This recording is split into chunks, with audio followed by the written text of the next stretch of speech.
Hi everyone, I'm Alexandra Macht. Welcome to my astrology channel, The Spiritual Cosmos. Welcome to ASTROHUNKS, the series in which I analyze the birth charts of famous male celebrities for your viewing pleasure. In today's episode, we are going to be looking into the birth chart of one Hot Tamale, the American actor Adam Driver.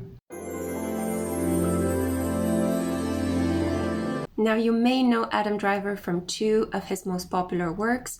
He played a self-titled character called Adam in the controversial HBO series called Girls. Then I'm sure that you've heard of the infamous Kylo Ren, the dark and evil character he played as part of the Star Wars franchise, the latest installments. The interesting thing about Adam is that he also starred in a number of more alternative niche productions, which are really fascinating, and they show his full range of acting skills. For example, he really caught my attention when I saw him in this small, intimate, and rather creepy movie called Hungry Hearts. I also really like him in BlacKkKlansman. He's showing off his more humoristic side while dealing with a really important topic, and it's a side of him that I really appreciate. Some of you may have seen him in a movie directed by Martin Scorsese called Silence, where he played alongside Andrew Garfield. I personally haven't seen the movie. I've heard about the book. It is a pretty heavy religious spiritual topic, so I have put it on my watch list together with another movie in which he plays the life of an ordinary man, a bus driver called Patterson. But two movies that really pulled me in, one of them in a more forceful way because it is a blockbuster. You may have heard of the movie 65. Oh my god, that movie is such an intense ride, and I wouldn't have seen anybody but him in that specific role of an individual that fights through the cosmos to save a little girl from dinosaurs. And my all-time performance, I really love him in this role. He's so supportive, he looks really geeky, and he also has some really touching lines. I really liked him in a lesser-known movie, Tracks. I'm sure that some of these titles you're familiar with. If you are an Adam Driver fan, I highly recommend that you go and look at the ones that are just new to you.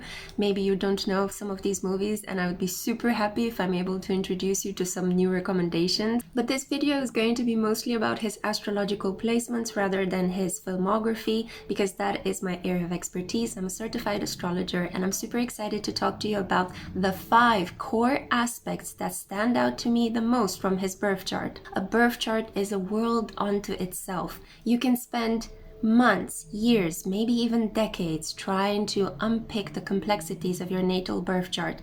It's a journey of self-knowledge that is never ending to my mind. And that's why I love astrology so much, because it tells you so much about the inner workings of your unconscious, of the karmic debt that you came with in this world, and what your destiny is pointing forwards.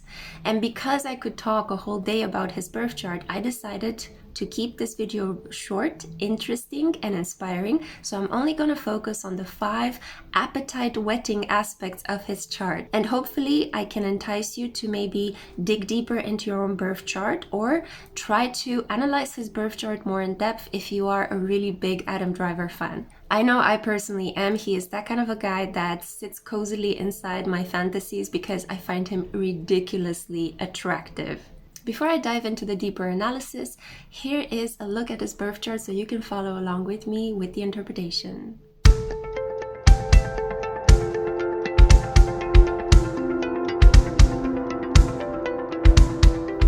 The first aspect that stands out to me the most is, of course, his ascendant. We see that Adam has an Aquarius ascendant, which is further amplified by the fact that it is at the final astrological degree, the 29th degree, which has a bit of a nefarious meaning in astrology. Some astrologers call this aspect, having any planet or point or the ascendant at the 29th degree, the Anareta, the destroyer of worlds. Yeah, no pressure. In reality, the 29th degree shows a really massive culmination of an individual's karmic lifetimes. This marks the relationships that you're able to attract and how people tend to perceive you. So if you would have waited 1 hour or 30 minutes, you would have been born with a Pisces ascendant. But in this case, he seems to have a very concentrated energy in the sign of Aquarius. And Aquarius, as you guys are aware aware of is the rebel of the zodiac. People with Aquarius ascendants can look very different one from each other because it's very hard to predict the style of an individual with such a Uranus-led ascendant. Not only that, but Aquarius ascendants look very different from the rest of the members in their community, in their family, and even the same members of their race and cultural ethnicity. If you have an Aquarius ascendant, chances are that you were born the tallest in your family, because Aquarius, ruled by the god Uranus, considered to be the father of the sky, makes a person reach up towards the heavens, so it increases the height of an individual's body. Not only that, but you may also have been the person in the family that stood out, almost like the black sheep in some way.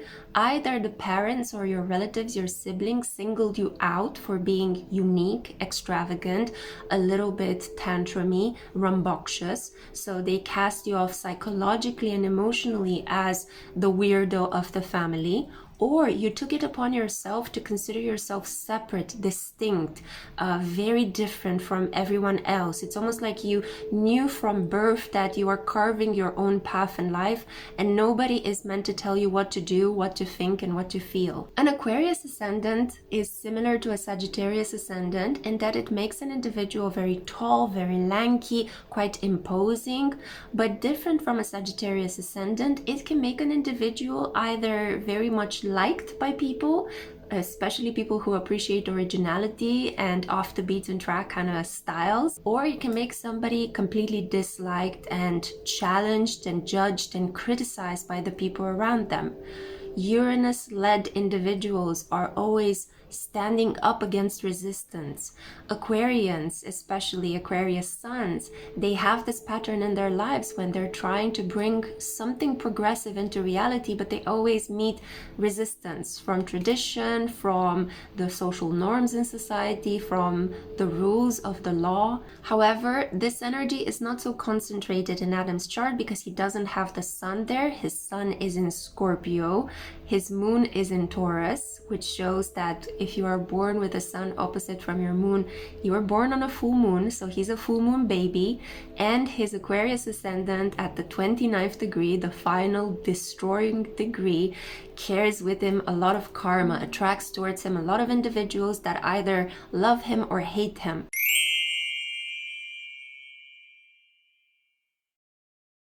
This love and hate dynamic is further amplified by the fact that his sun is ruled by Pluto, being in the very intense, deep, vulnerable, and healing sign of Scorpio.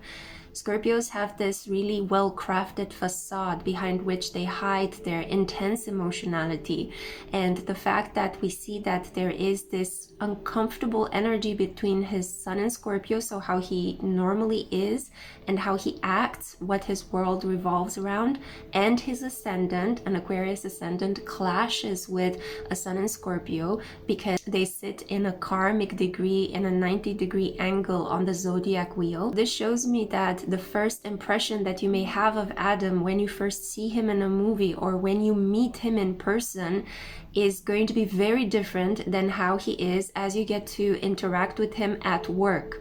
The Scorpio side of him comes out when he works. The Taurus side of him comes out when he is at home, when he cooks, when he relaxes, when he is with his family in his intimate world. And the Aquarius side is the first thing you see. It's the outer wrapping, his style, the way he talks, his mannerisms.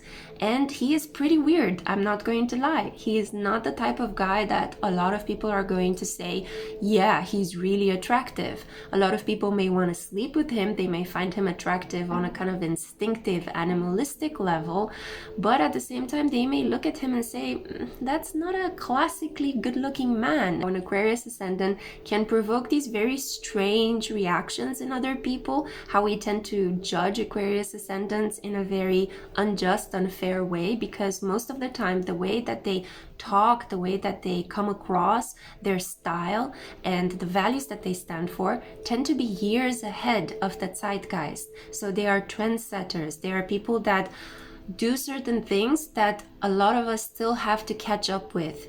And from this point of view, because there is this lag, this time lag, they tend to be very misunderstood by the members of their family, their community, their culture, their nation, but also the members of their own generation. I recently came across this amazing book, The Ascendant, Your Rising Sign by Jodie Forrest, and in it she describes an Aquarius ascendant in the following way.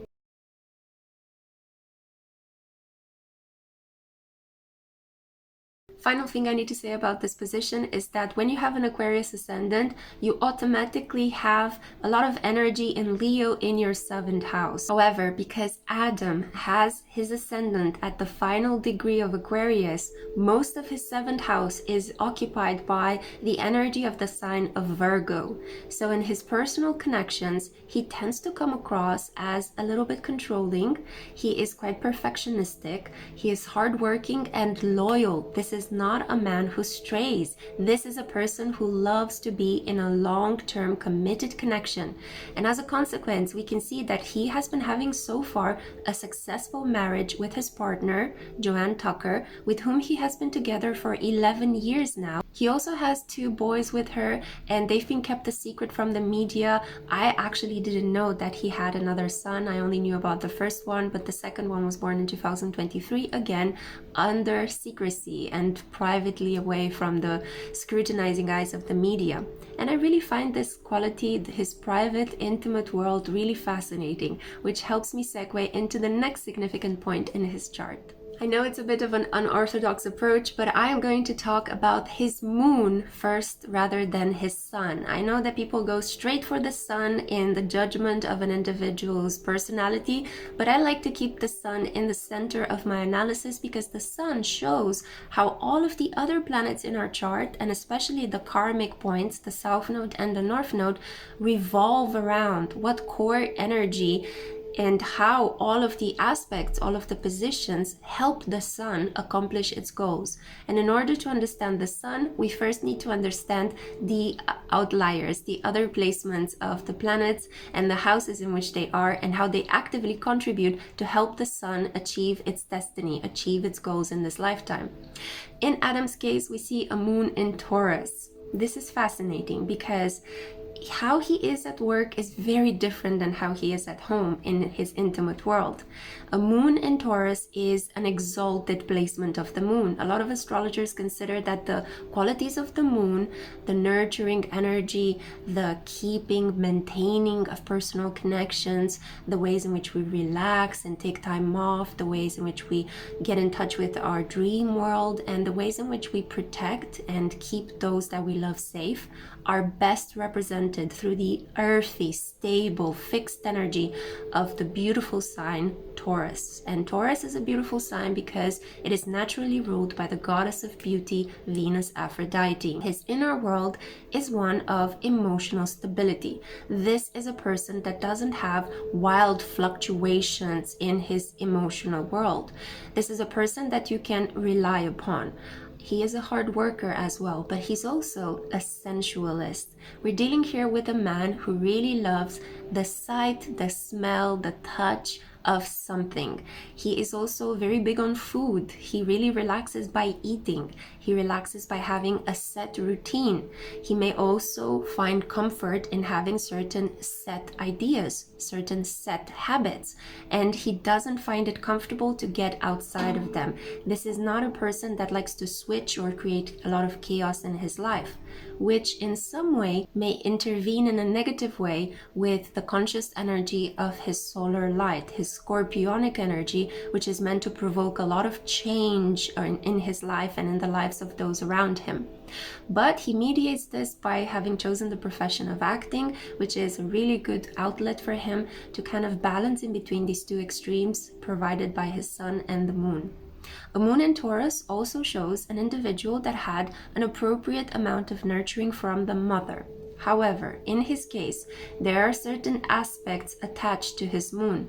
His moon is not only sitting in opposition from his sun, which shows an individual that feels a deep need to be in a personal connection. This is a person that is interdependent, almost to the point of finding it very difficult to live life alone. So when the moon is sitting in opposition from the sun, his lifelong inner energy is about integrating masculinity with femininity, integrating his desires and ambitions with his emotional world. So normally a moon in Taurus would show a mother that was very nurturing, a mother that was very stable, that provided the child with a lot of comfort and help him develop his five senses, and thereby help the child feel like reality is safe and it's a playground for all sorts of beautiful sights and sensations and sounds. But his moon is sitting in opposition not only from the sun, but also from his midheaven, so the point of brightness, his career, his professional public persona, which is also conjunct Uranus and Mercury. So again, we see the energy of the disruptor, Uranus, the chaos bringer, the one that shakes things up so that it can plummet us into new stages of awareness and personal development. And also his moon is making an opposition to the planet Saturn. Unfortunately, because of this placement, I see that had some nourishment from his mother and then the mother took it away. There was this seesaw in his emotional inner world as he was growing up, in the stages of his emotional becoming that were interrupted.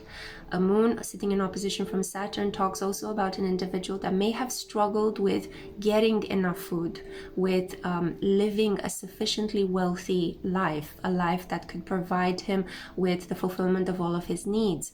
And indeed, from what he was talking in his interviews, he seems to have come from a relatively impoverished background compared to other people of his own age and members of his generation. In spite of the fact that he was born in one of the wealthiest countries in the world, he actually struggled with a lot of lack in his upbringing. And especially this lack was shown in an emotional way. Because of the fact that his emotional needs were not met, he repressed them, and now he is finding acting as an outlet for that wealth of emotions that need to find an expressive outlet in order to mature. So that's why I think that he is given this really interesting emotional range. He doesn't always hit the emotional mark in his roles. I have to say that sometimes his acting can be a little bit clunky, like it can be quite weird or stubborn, or the way he pronounces words comes across as impatient or blurted out, or he seems to be like raising his voice in moments when he should be kind of keeping it low. But at the same time, this asynchrony is creating a very unique acting style. I haven't seen anybody act like him. And a lot of these energies have to do with the fact that his moon in Taurus in a fixed earth sign is clashing very strongly with his ascendant in Aquarius, and with the fact that we see that opposition between the midheaven and the moon and conjunct Uranus and Mercury. His public image is going to always be one that is very weird due to that midheaven and the conjunction of Uranus. Even though his midheaven is in Sagittarius and he has a gorgeous placement there, Jupiter very close to his midheaven in domicile in Sagittarius. Jupiter loves being in the sign of Sagittarius. It is the sign of its home, the sign in which it feels most relaxed. He can dish out blessings left and right. He's a very lucky man, and he attracts a lot of luck by putting himself out there, by being a public personality. But he may also attract some weird opportunities as well, because we need to keep in mind that that ascendant in Aquarius is always rolling out that energy. So he attracts a lot of opportunities. He can grow beyond his means in this lifetime, but his stubborn heart can sometimes lead him to conflict.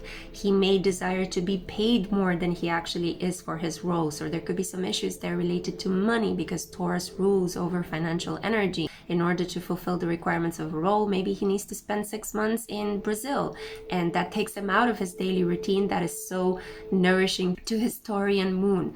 So I'm trying to give you a kind of like felt energy of how these planets are interacting in his own inner world.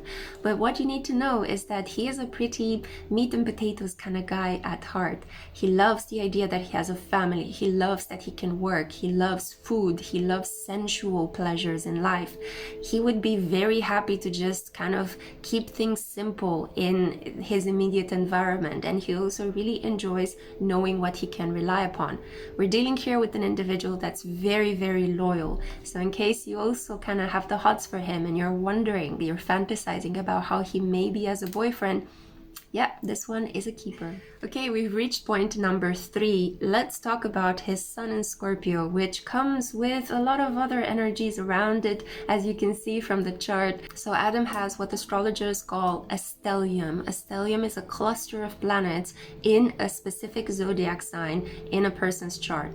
It kind of shows that the chart is not balanced. The energies are not actually spread out evenly. The person may go through a period of time where none of the other astrological transits are doing much in his chart, so he may not feel like he's growing in his lifetime, and then all of a sudden an outer planetary transit comes and it ignites the stellium in a person's chart, and there is one thing after another transforming, changing, being filled with energy in a person's life. That is the intense effect of having a stellium in your chart. It shows that you have to focus on a specific part of your development. This is something that lifetime upon lifetime, reincarnation after reincarnation, you didn't like to deal with. So this is why you came into this incarnation with a stellium, in order to really focus on the themes of that particular house in which you have the stellium. In this case, Adam has his stellium in the 9th house. This is the house ruled by Jupiter in the sign of Sagittarius. Naturally, it is the sign in which we have experiences that bring us closer to God, to the divine. And these experiences can come from our relationships with mentors, by traveling and seeing the world and forming an idea of what life is. But they may also come from our friendships, from how we meet and rely upon the kindness of strangers in this lifetime. It is a house that shows somebody that may have grown up with a very strong system of religious ideas and values, some things that were handed down from generation to generation. In his case, because we see there the sun, his life revolves around this idea of growth and expansion, which pings back very beautifully to his Jupiter domicile in Sagittarius in his professional 10th house. So whatever is created mentally at the level of ideas in the 9th house, because the 9th house is a cadent house, so it doesn't have such importance in manifestation. But if you want to look at manifestation, you see the 9th house, a cadent house, in relation to the angular house, the 10th house. Whatever is created in thought in the 9th house, it is immediately manifested, in his case, in the 10th house. Whatever life philosophy he has, whatever religious belief, whatever his opinions are related to foreigners and travels and international relations, they are immediately manifested in opportunities for work, in opportunities for him to showcase his skills in front of a public, and in maybe him getting some awards, because the 10th house is the house of awards, acclaims, and basically those things that commemorate you, those things that solidify your legacy. It's kind of like the house of the things that we leave behind once we are no longer here, once we are gone from this mortal coil. So we see that he has like a fan of planets, concentrated stelliums in both the 9th and the 10th house. And because these houses sit above the horizon, so above his ascendant and his descendant, this is a lifetime for Adam to exercise his intense Scorpio energy, his psychological depth, his emotionality and vulnerability, and his capacity to heal other people through his magnetism in the realm of the public. Public service is important in his life. He has to live outside of himself most of the time. The only planet that we see that is hidden beneath the horizon, so very intimately owned, is his moon in Taurus. Next to moon in Taurus, we also see the North Node in Gemini. So that's really interesting, because it seems that the older he grows, the more successes he has at work, the more he's going to want to retreat from society, the more he's going to seek solitude, especially a sense of mental solitude, a sense of mental detachment from all the opinions and ideas and value systems that are constantly kind of abounding around him. So his sun is conjunct Saturn, it is conjunct Pluto. These are kind of powerful energies to have, not only because his sun is naturally ruled by Pluto being a Scorpio, but he's amplified, so he's like a double Scorpio. Saturn as a greater malefic being there actually makes this energy to an extreme. It gives him intense fears, an intense need to control himself and his environment, but it can also get him to strike some sort of alchemical gold through a deep understanding of his purpose in life and how he contributes to the good of the collective. I do see here somebody that could have had a wonderful potential to become the leader of an ecclesiastical organization. He may have actually had his own church or reached ranks really high in some sort of like organized form of religion, but he's not doing this. He's basically making his acting a form of religious experience, a way in which, by looking at the multiple selves, the ways in which he can become other people, he understands life, and he has these fascinating experiences that bring him closer to a sense of trusting in the divine, a sense of universal brotherhood, a sense of feeling connected to something higher than him. Saturn conjunct the Sun is also showing here somebody that is only going to get better in time. With effort, precision, and determination, he is going to get better. He may also have certain health issues that he's keeping away from the public, because Saturn conjunct the Sun can drain a person of vitality. Saturn conjunct the Sun is also a representation of malefic energies, so sometimes he may be cast as the bad guy, much like the role that made him very famous, Kylo Ren, because it is a lot about strength, discipline, stoicism, being rough on other people or on yourself. He's using this energy quite well because he's really working on his body. He has an exceptional body. But not only that, from my understanding, is that he also worked as a Marine when he was younger. So that was a really interesting way that he was trying to utilize his energy for the greater good rather than for something self-destructive. Although we can get into a conversation about the psychological problems inherent in this profession of working for the military, both as male or female, in another video. Right now, I do want to focus on the fact that Adam is trying to find an outlet for this really strong, negative, cathartic, and karmic energy in his chart. Having just the Sun conjunct your Saturn can be really intense, but having your Sun ruled by Pluto conjunct Saturn and also conjunct Pluto, boom, this person has so much intensity in his heart, and sometimes he can go to the depths of despair, to the depths of negativity, and he can wallow in the deepest, darkest sadness. But at the same time, he can have that strength that nobody else around him has to purify his heart and to find optimism, to find meaning, and to just grow from every challenge in his life. Okay, the fourth aspect I want to talk about is actually much kinder, much nicer, quite a benefic energy in his chart. He has a Venus in Libra conjunct Mars in Libra, and we see there an interesting pattern because his Pluto previously, I forgot to mention in the third point, his Pluto is at the 0 degree. So whenever we have a planet that is 0 degree, it's like it's a newborn. We don't know how to handle this energy. We're learning. It's a whole lifetime of learning how to integrate that specific planet and that specific zodiac sign that you have at 0 degrees. And we see from this placement, the fourth placement, that his Mars is also at 0 degrees. So having both Pluto and Mars at 0 degrees tells me that Adam is an individual that really thinks deeply about how to embody his masculinity. He doesn't know exactly what to do with it. Most of the time he comes across quite traditional, and other times he comes across as quite progressive.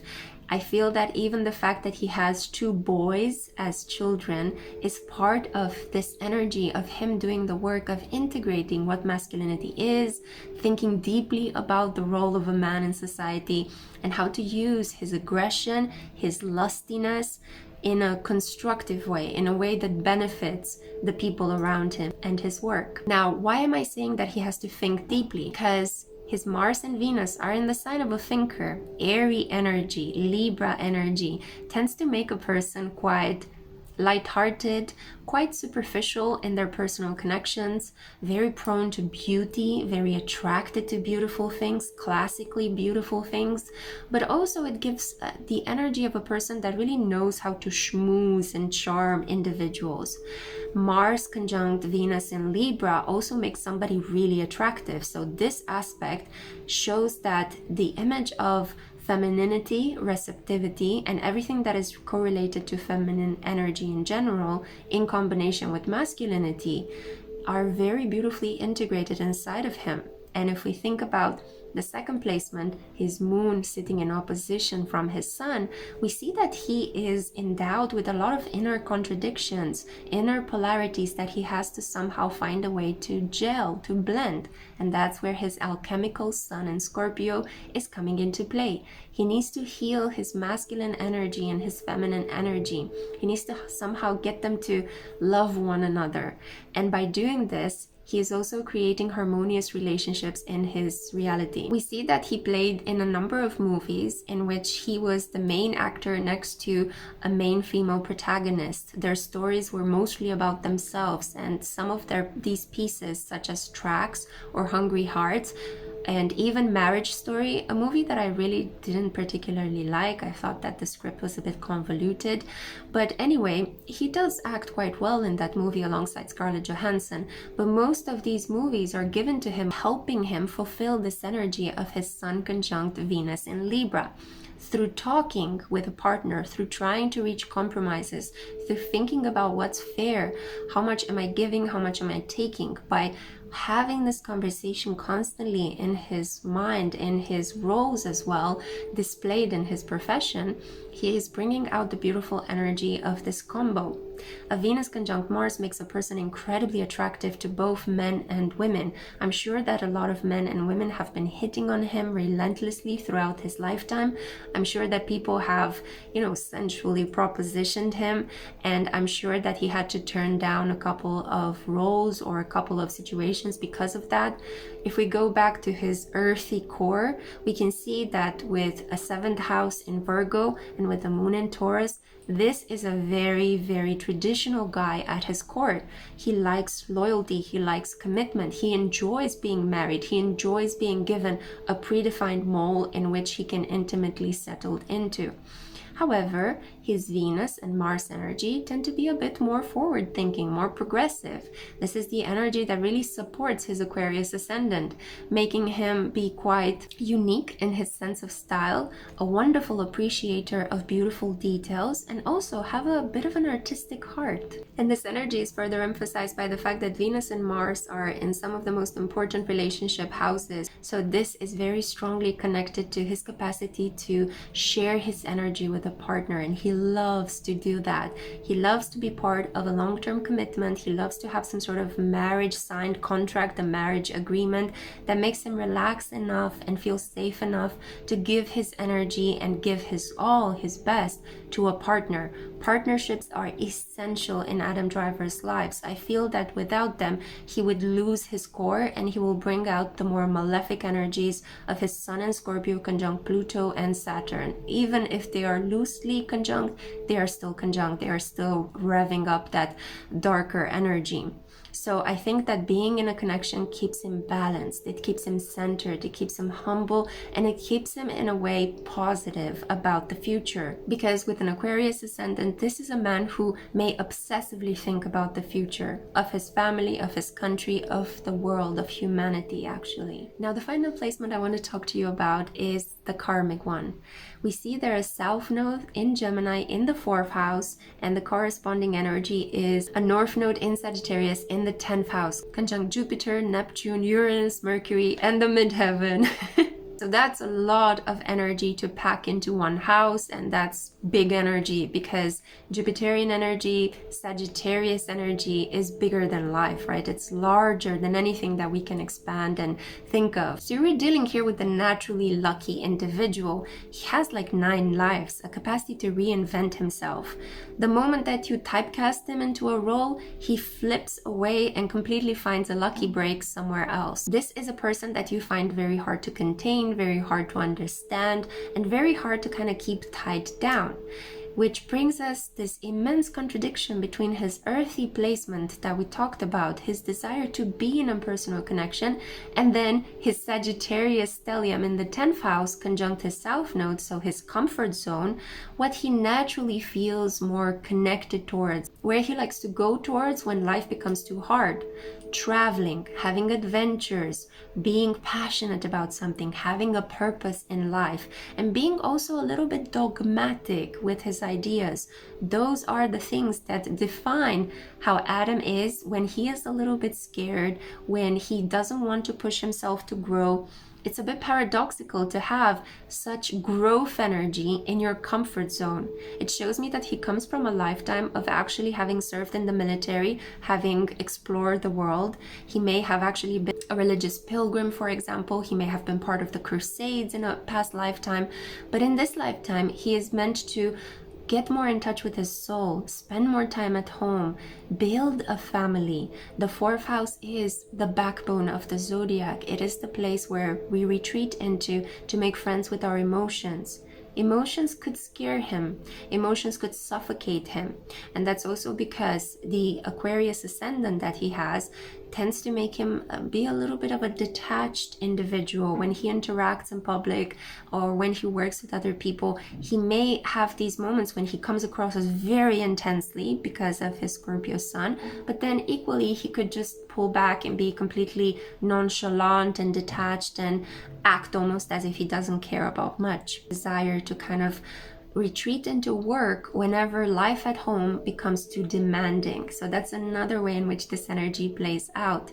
He may struggle a little bit to find an appropriate home, to feel like he has settled roots in a specific place.